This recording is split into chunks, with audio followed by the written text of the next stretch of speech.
President, now our merited candidate for the leadership of our country. Let me start by congratulating my good friend and brother, Rigathi Gachagua, for being given the role of running mate and now being our presumptive Deputy President of the Republic of Kenya come 9th August this year. In doing so, I want to urge fellow Kenyans, as people of faith, as people of hope, that now we begin a illustrious journey on our last lap to start the reconstruction of our country's economy, the restoration of our people's aspirations and hope, and above all, the restoration of Kenya's position as a team leader in this region. Among the many things that our government of Kenya Kwanza will pay attention to is the role of Kenya as a beacon of hope and peace, and the giant of the East African region, the Horn of Africa, and the Great Lakes region. We are a country that has been punching below our weight in this regard, and I want to urge our leader, our incoming president, and all of us here assembled and Kenyans of goodwill, that our future economic growth will, among other things, depend on how we engage our regional trading partners of Tanzania, Uganda, Rwanda, Burundi, South Sudan, Somalia, DR Congo, Ethiopia, and that many of us who have a historical traction in this regard will put in our role to make sure that it turns into a benefit to our economy. This country has many challenges, but all these challenges will be met by men and women of greater vigor, determination, and focus to ensure that our country and people of our country who have been toiling and moiling in the heat and the cold of our various weather patterns in the country will finally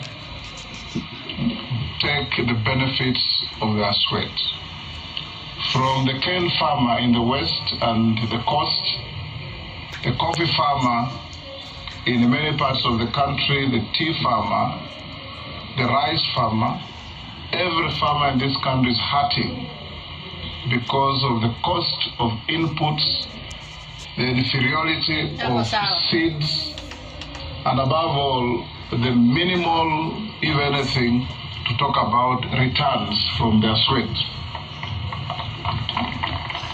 When the president in waiting talks of GMR, guaranteed minimum returns, it automatically puts a smile on the face of every farmer who will now be going into the activities literally in what they call in other jurisdictions contractual farming. And we know it is farming that employs the bulk of our workforce in this country. I want to urge that all of us, from the young hustlers on the streets of every market and town in Kenya, to those in high offices, the clarion call is one, that the pain and suffering Kenyans are going through is not limited to those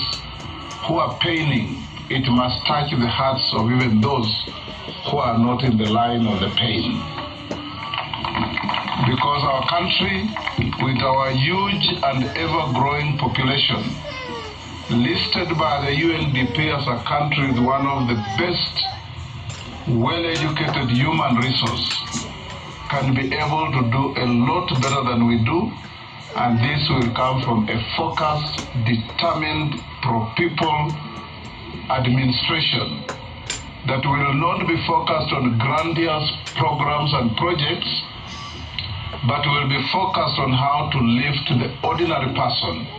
the mama mboga in the villages, who every day wakes up with a nightmare on whether their children will have food on the table, whether their children will be in school, and whether the little possessions they have will fall in the hands of the hammer of the auctioneer because of petty borrowing. We are going to put everything in place to make every Kenyan's life worth their while, and we urge all Kenyans that there is no alternative to Kenya Kwanza. Our worthwhile competitors are focused on grandiose of consumption.